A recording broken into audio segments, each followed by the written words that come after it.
Assalamualaikum warahmatullahi wabarakatuh.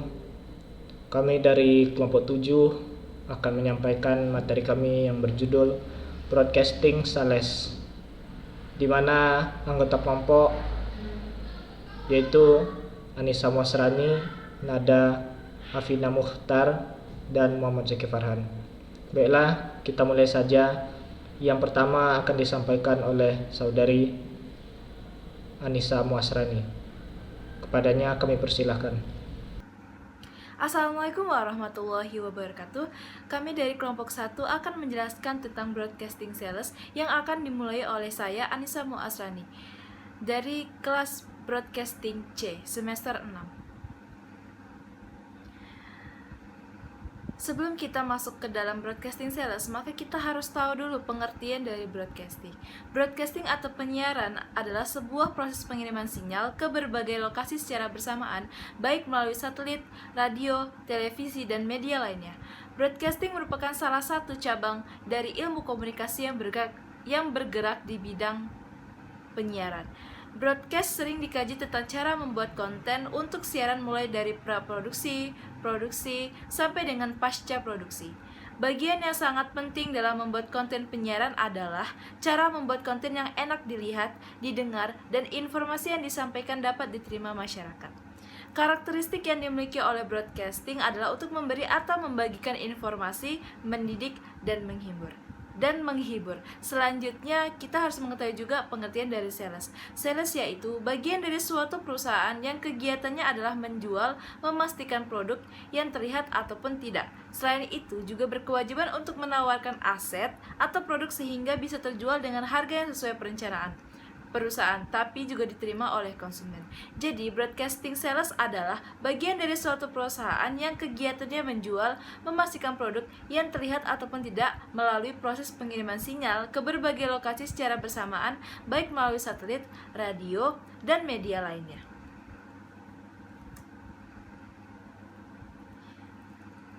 Selanjutnya kita masuk ke dalam materi dari broadcasting sales. Yang pertama, di broadcasting sales itu harus ada marketing media penyiaran.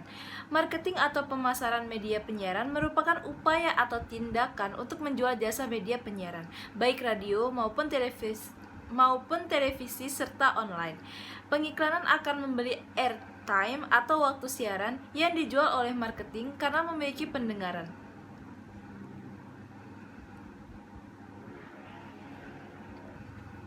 Oke, baik, kita masuk ke dalam broadcasting sales. Nah, di dalam broadcasting sales yang pertama yaitu ada marketing media penyiaran.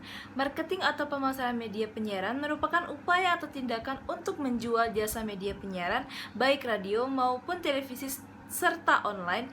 Pengiklan akan membeli airtime atau waktu siaran yang dijual oleh marketing karena memiliki pendengar.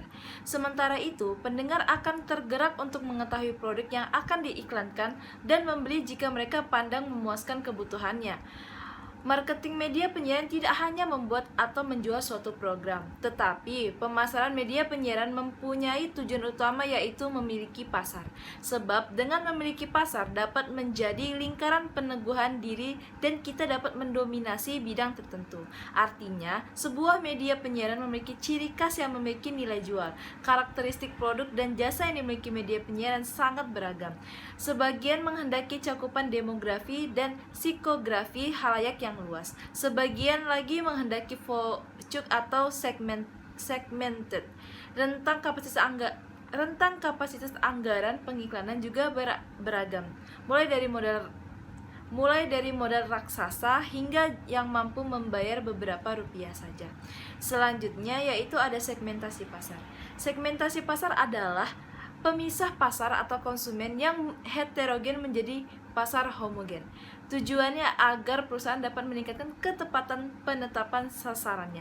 Melalui penentuan segmentasi pasar ini, maka perusahaan juga akan lebih fokus dalam melakukan strategi pemasaran dan sangatlah mungkin hanya akan menghadapi sejumlah pesaing yang lebih sedikit atau lebih mudah membaca strategi pesaingnya sehingga perusahaan dapat lebih mudah melakukan strategi perlawanan untuk memenangkan pesaingnya.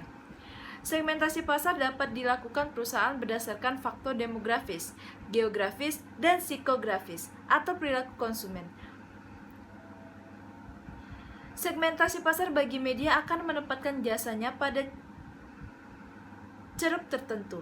Pasar dibanjiri jutaan produk dan jasa serta ribuan merek yang berebut ingin masuk dalam ingatan konsumen karena hanya bertempur dengan ribuan nama dan berbagai hal yang memecahkan perhatiannya.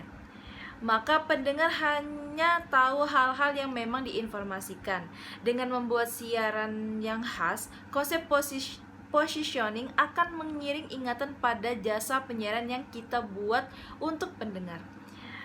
Media penyiaran dapat menikmati keuntungan dari segmentasi pasar. Di antaranya adalah yang pertama, alokasi sumber daya lebih efisien karena media penyiaran memilih sasaran yang lebih menarik. Kedua, lebih memahami kebutuhan dan keinginan pemirsa atau pendengar dan pengiklanan. Yang terakhir yaitu lebih memahami situasi persaingan.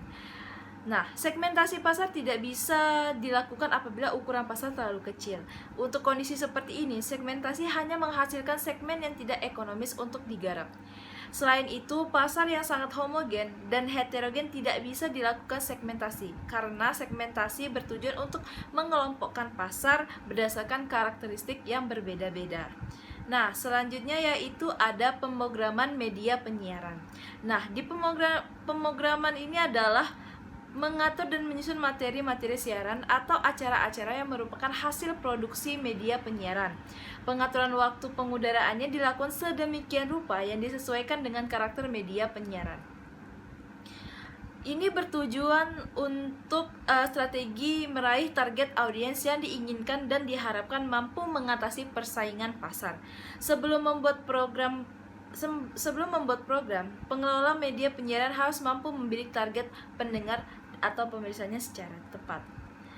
Nah, untuk menentukan target pendengar atau pemirsa, yaitu rumusan target pendengar atau pemirsa yang harus dicapai media penyiaran yaitu dengan mengetahui profil pendengar atau pemirsanya. Profil tersebut dapat dilakukan dengan dua cara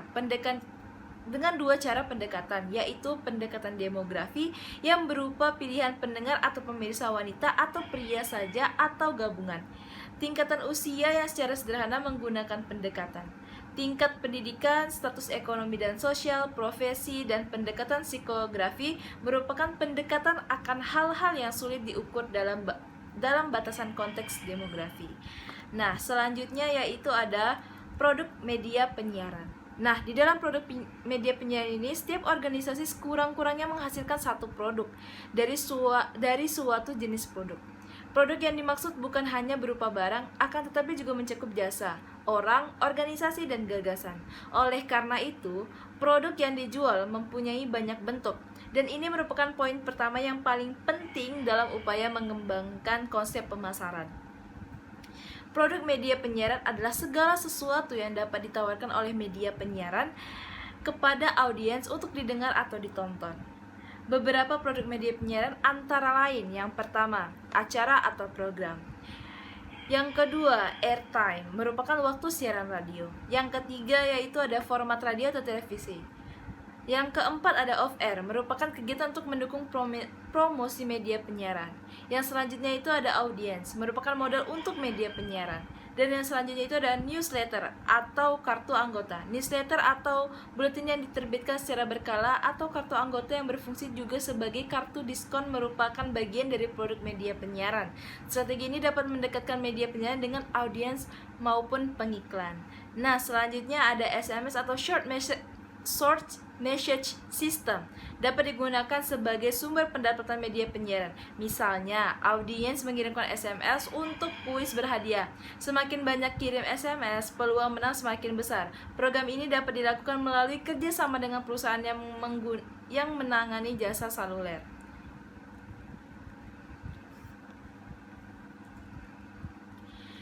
Yang selanjutnya yaitu ada sumber dana media. Nah, sumber pendapatan media penyiaran bisa diperoleh dari sponsor, iklan, ataupun dari dana pemerintah. Ada beberapa macam lembaga penyiaran yaitu lembaga penyiaran publik, lembaga penyiaran swasta, lembaga penyiaran komunitas, maupun lembaga penyiaran berlangganan yang dapat melaksanakan tugas, fungsi, dan tanggung jawabnya berpedoman pada peraturan perundang-undangan yang berlaku. Nah, yang pertama, sumber pendapatan lembaga penyiaran publik. Setiap yang dicantumkan dalam UU Penyiaran Nomor 32 Tahun 2002 Pasal 1, lembaga penyiaran publik berbentuk badan hukum didirikan oleh negara, bersifat independen, netral, tidak komersial dan berfungsi sebagai layanan untuk kepentingan rakyat. Yang dimaksud dengan lembaga penyiaran publik adalah Televisi Republik Indonesia dan Radio Republik Indonesia yang berada di ibu kota negara Republik Indonesia. Sementara itu, sumber pendapatan mereka berasal dari iuran penyiaran, anggaran pendapatan dan belanja negara atau anggaran pendapatan belanja daerah, sumbangan masyarakat, siaran iklan, dan usaha lain terkait dengan penyelenggaraan penyiaran. Yang selanjutnya itu ada sumber pendapatan dari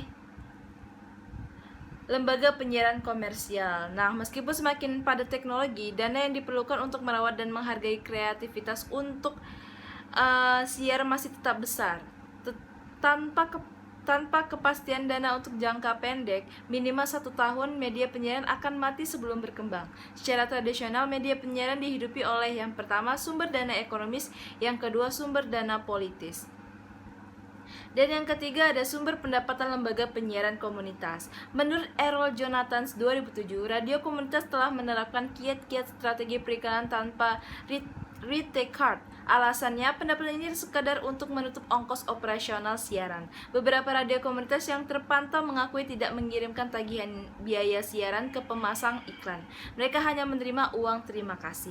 Sementara itu, regulasi memang diperlukan untuk mengatur. Tetapi saat peta hubungan media dan pebisnis berkembang kompleks, kebijakan pasti akan diwacanakan. Kalaupun tidak ingin melanggar aturan, biasanya dicari pembenaran. Dengan menerjemahkan pasal dan ayat yang fleksibel melalui makna tafsir, itulah sebabnya ditafsirkan bahwa peluang pendapatan bagi radio komunitas adalah iklan layanan masyarakat. Dari perspektif industri periklanan, lembaga penyiaran komunitas merupakan pasar yang tepat untuk mensosialisasikan produk tertentu secara lebih efektif dan efisien. Yang selanjutnya ada sumber pendapatan lembaga penyiaran berlangganan. Pembiayaan lembaga penyiaran berlangganan berasal dari iuran berlangganan dan usaha lain yang sah terkait dengan penyelenggaraan penyiaran. Pada Undang-Undang Nomor 32 Pasal 25 Ayat 2 dijelaskan bahwa lembaga penyiaran berlangganan memancarluaskan atau menyalurkan materi siarannya secara khusus kepada pelanggan melalui televisi, multimedia, atau media informasi lainnya. Lembaga penyiaran ini terdiri atas lembaga penyiaran berlangganan melalui satelit, kabel, dan terestrial. Dan yang selanjutnya yaitu ada petugas pemasaran. Berkaitan dengan petugas pemasaran di media penyiaran, ada beberapa jabatan yang disiapkan. Misalnya manajer pemasaran dan marketer.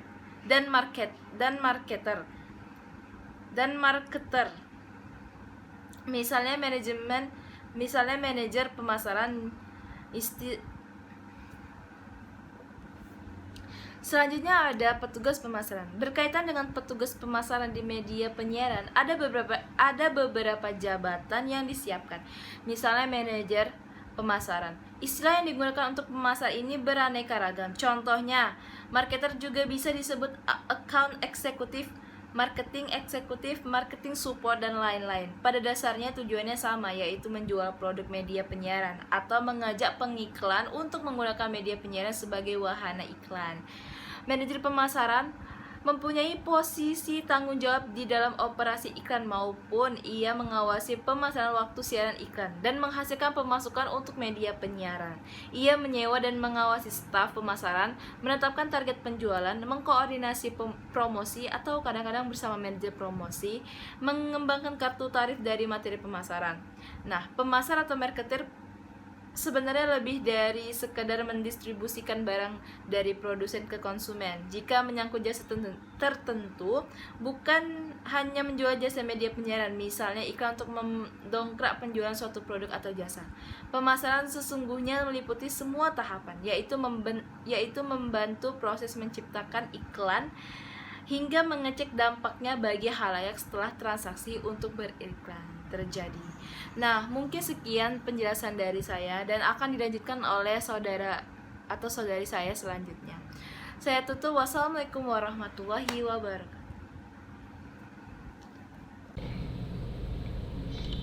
Baiklah, di sini saya akan melanjutkan penjelasan dari Saudari Anissa Muasrani. Kita masuk dengan judul menciptakan sebuah iklan.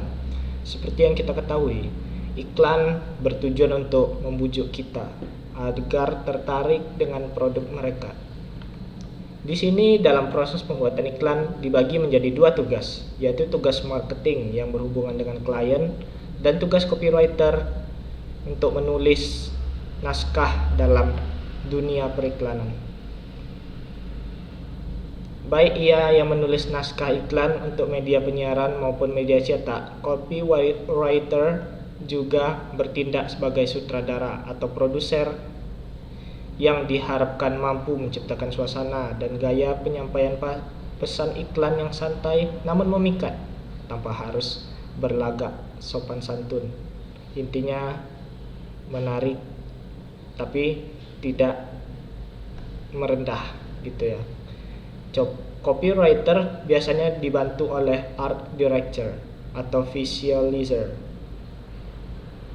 bertujuan untuk menuangkan ide tulisannya dalam gambar atau rekaman suara. Semua iklan harus disiarkan rekamannya karena iklan dibayar untuk disiarkan. Iklan harus ditempatkan pada waktu-waktu yang sesuai untuk menghindari hal-hal yang tidak diinginkan. Contohnya seperti iklan permen atau makanan yang identik dengan anak-anak. Jadi kita harus mengiklankannya di waktu di mana anak-anak sedang, misalnya kita mengiklankannya di TV di mana anak-anak lagi menonton TV, contohnya pulang sekolah sekitar jam 1 atau jam 2 siang. Terus untuk produk yang berbau orang dewasa, contohnya seperti pencukur rambut atau pencukur jenggot, itu cocoknya kita tampilkan di mana orang dewasa sedang beristirahat atau menonton TV, biasanya di jam-jam malam. Nah, dan untuk papan iklan tentunya tempatnya disesuaikan juga dengan konsumen. Contohnya seperti papan iklan minuman yang milenial banget. Tentunya kita akan memasang papan iklannya di dekat perkumpulan anak-anak muda agar target konsumen kita tersampaikan, yaitu milenial. Lanjut, rambu-rambu dalam pembuatan iklan. Menurut Keith Jackson dan Phil Carey, membuat iklan harus jujur. Adapun hal-hal yang perlu diperhatikan dalam pembuatan iklan, yang pastinya bahwa iklan yang dibuat tidak melanggar hukum. Pastinya kebenarannya, bedakan iklan dari program, jaga keadilan, pastikan bahwa testimonial atau pengakuan jujur, hormati kepercayaan orang. Selain itu ada beberapa hal yang perlu dihindari dalam pembuatan iklan, yaitu menggunakan bahasa asing yang tidak dimengerti, pemberian harapan yang muluk-muluk, memaksa pesan, berbau sara, suku, ras, dan agama, menjadi isu yang sensitif apabila digunakan untuk iklan terlalu dominan dengan unsur kuantitatif bukan kualitatif. Lanjut, bentuk-bentuk iklan. Yang pertama, slogan atau quotes, pernyataan resmi. Contohnya seperti iklan Citato yang memiliki slogan "Life is never flat", kehidupan tidak datar-datar saja gitu. Yang kedua, feature, liputan mendalam. Feature dengan panjang beberapa pun akan memungkinkan kita menyampaikan beberapa segi dari masalah yang dibicarakan secara kreatif dan padat. Ketiga, public service announcement, iklan layanan masyarakat, dapat berupa adlibs atau spot dengan durasi 30-60 detik. Ya, contohnya seperti kita mengingatkan tentang bahayanya gadget gitu. Terlalu lama memakai gadget dan tidak bijak menggunakannya bisa berbahaya gitu. Itu bisa menjadi iklan layanan masyarakat. Yang keempat, dialog obrolan opini yang dipotong pendek-pendek, free speech message. Itu berupa orang-orang yang menyampaikan obrolan tapi mengandung nilai-nilai iklan atau membujuk di dalam sana. Ya mungkin contohnya seperti pilkada. 5. Lagu jingle dengan pesan pada liriknya. Ya seperti yang kita lihat sekarang, banyak iklan yang menggunakan lagu-lagu yang memiliki pesan dalam lirik lagunya. Contohnya seperti iklan sosis gitu, so nice dengan menggabungkan lagu-lagu yang sedang viral sekarang gitu. Baiklah, kita lanjut. Poin selanjutnya, merancang pesan iklan. Dalam menyampaikan iklan, kita harus memiliki pesan yang harus kita sampaikan.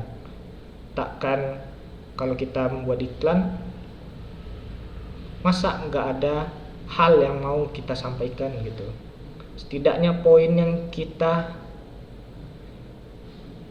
iklankan itu dapat dan tersampaikan kepada konsumen.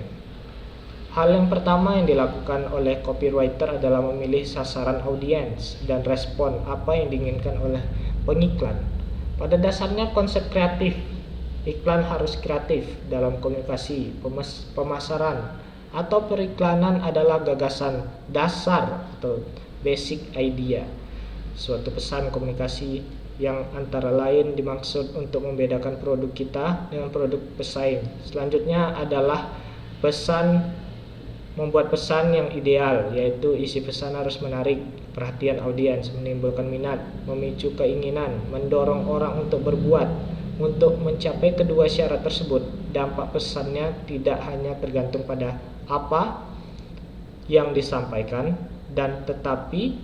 tetapi bagaimana pesan disampaikan. Selanjutnya, bentuk iklan. Dalam dunia penyiaran, bentuk iklan dibedakan menjadi 1. Iklan langsung, hard selling. 2. Sponsor program. 3. Pariwara dalam bentuk program, misalnya acara advertorial, dunia usaha yang berisi feature suatu perusahaan atau produknya. 4. Aktivitas luar studio, off air, yang kemudian dimuat di berita atau pernak-perniknya.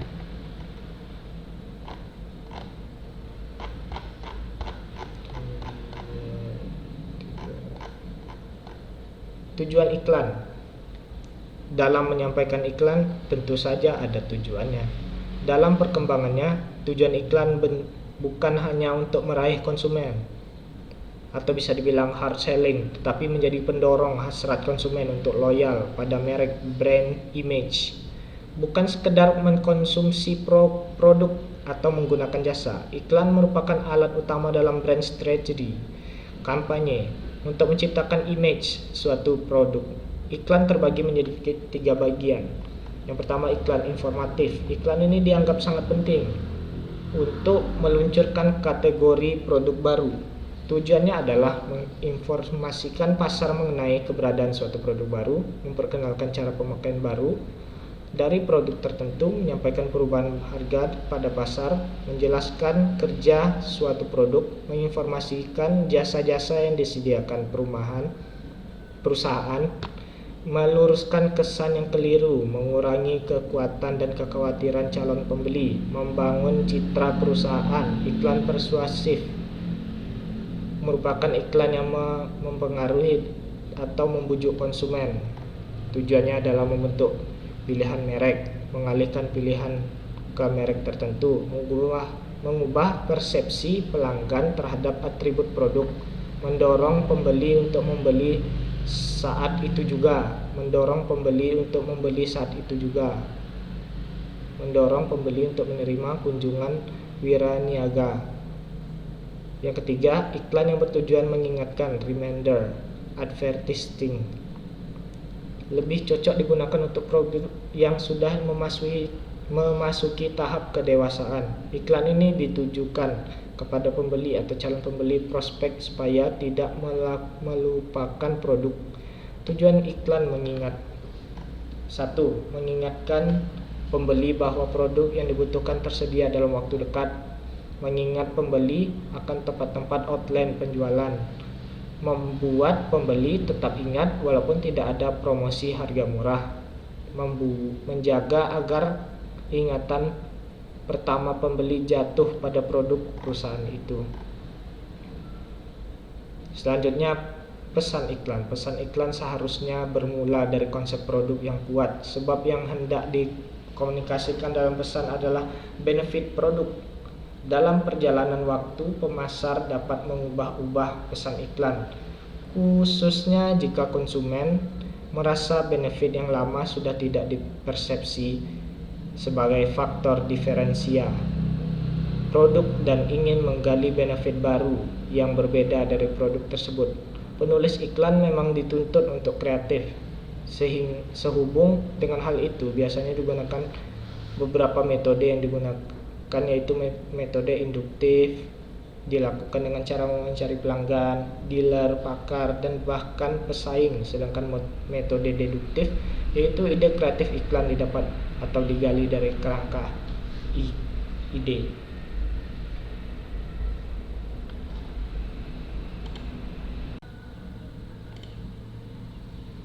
Selanjutnya, eksekusi ide iklan.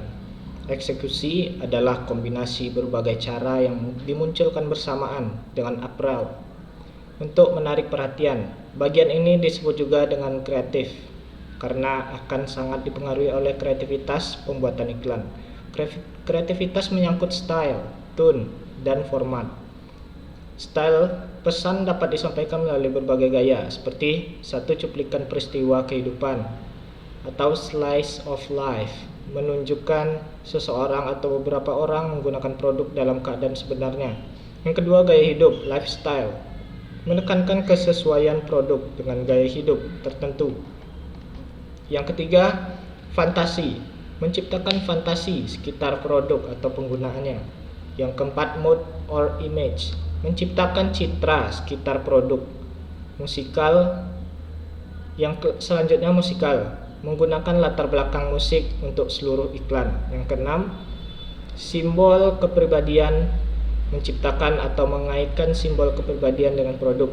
Selanjutnya, bukti penghargaan, testimonial evidence, menampilkan atau menyuarakan bukti-bukti ilmiah atau penghargaan yang dicapai oleh produk. Tone adalah iklan dapat disampaikan dengan bentuk humor, argumentasi positif tentang produk ataupun stimulasi emosi seperti rasa takut, cinta, dan gembira. Format mencangkup elemen-elemen warna, ukuran, dan ilustrasi. Dalam radio siaran, karena hanya suara, maka ilustrasi menjadi diformatkan yang harus diperhitungkan copywriter. Selanjutnya, proses pembuatan iklan. Dalam proses pembuatan iklan dibagi menjadi dua tugas, yaitu tugas marketing dan juga copywriter. Selanjutnya, penempatan iklan. Penempatan iklan dapat disesuaikan dengan kepentingan pemasangan iklan. Misalnya, untuk time signal diletakkan tepat pada jam utuh, yaitu pada jam 6 sampai jam 12 dan seterusnya. Untuk iklan lainnya dapat ditempatkan secara menyebar pada satu periode jam penyiaran. Misalnya pada menit ke-15, menit ke-30, atau menit ke-45. Pada pokoknya, penempatan iklan dapat disesuaikan dengan rundown acara dan kombinasi yang terdengar nyaman di telinga. Beberapa radio mengelompokkan iklan siaran. Sekelompok iklan komersial cluster bisa terdiri dari 3 iklan. Penyiar diharapkan memperhatikan penyiaran iklan-iklan tersebut dalam Pengoperasian siaran ada kalanya penyiar didampingi operator musik dan iklan serta insert lainnya, sehingga jika penyiar lupa pada waktu pemutaran iklan, sang operator mengingatkannya. Selain itu, iklan harus ditempatkan pada waktu-waktu yang sesuai untuk menghindari hal-hal yang tidak diinginkan menjelang akhir tugas shift penyiar. Jika pembaca iklan atau pemutaran iklan terlalu berhimpitan dengan akhir shift penyiaran menyebabkan kecepatan pembacanya sehingga terdengar tergesa-gesa dan iklan terpaksa terpotong oleh penundaan waktu. Hubungan marketing dan copywriter. Ketika pemasangan iklan telah menyetujui untuk beriklan di media kita, bagian dari tugas marketing adalah memberikan order iklan pada copywriter. Contohnya, pemasangan iklan ingin dibuat iklan berupa spot iklan.